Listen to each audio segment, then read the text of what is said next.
નમસ્કાર, વંદે માતરમ, જય ગંગા મૈયા કી। આજે પરમાત્માની કૃપાનો હુકમથી આવો જે મહાપર્વ આવ્યો છે, મહાકુંભ, પ્રયાગરાજ ખાતે, ત્યાં સ્નાન કરવાનો લાભ મળ્યો, ગંગા સ્નાન કર્યું અને હવે અમે રિટર્ન થાય છે મિત્રો સાથે।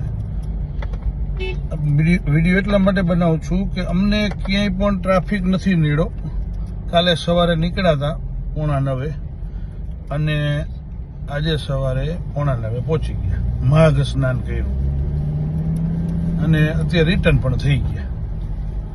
તો કોઈ એવું કહેતું હોય કે 12 કિલોમીટરની લાઈન છે કે ટ્રાફિક છે કે એવું કશું નથી। પ્રશાસન બધું મેનેજ કરે છે, એટલું બધું શરૂ જેને કહેવાય કે બેલેન્સ કરે છે, કેટલા લોકો ગયા અને કેટલાને જવા દેવા બધું જ।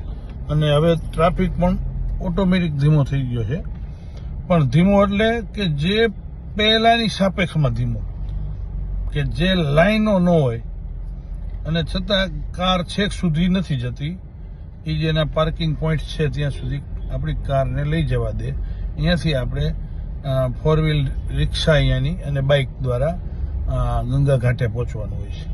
એટલે આરામથી તમને એ ગાડી સવારી મળી જાય છે, આરામથી ત્યાં નાવમાં બેસી અને સંગમ ઘાટે જવાનું અને એ 20 મિનિટ જવાની, 20 મિનિટ આવવાની, 15-20 મિનિટ માંડ થાય છે અને સરસ સંગમ ઘાટે પણ સરસ શાંતિથી સ્નાન થઈ જાય।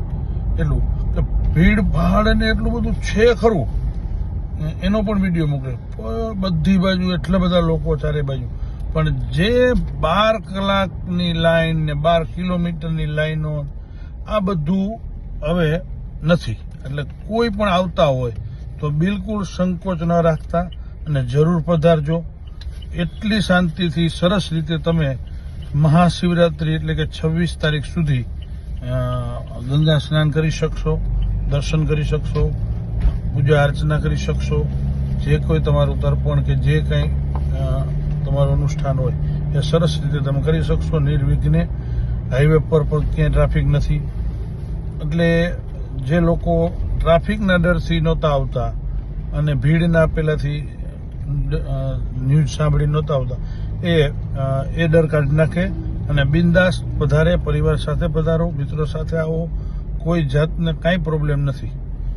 અને કોઈ પાણીના સ્ટોક કરવો પડે, છેક ગંગા નદીના ઘાટ સુધી આપણે નાવમાં, હોડીમાં બેસીએ ને ત્યાં સુધી પાણી, નાસ્તો, ફ્રૂટ્સ બધું મળે છે રસ્તામાં।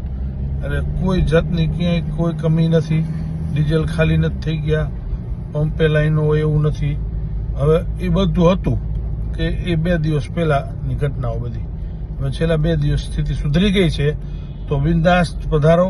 જય ગંગા મૈયા કી, વંદે માતરમ।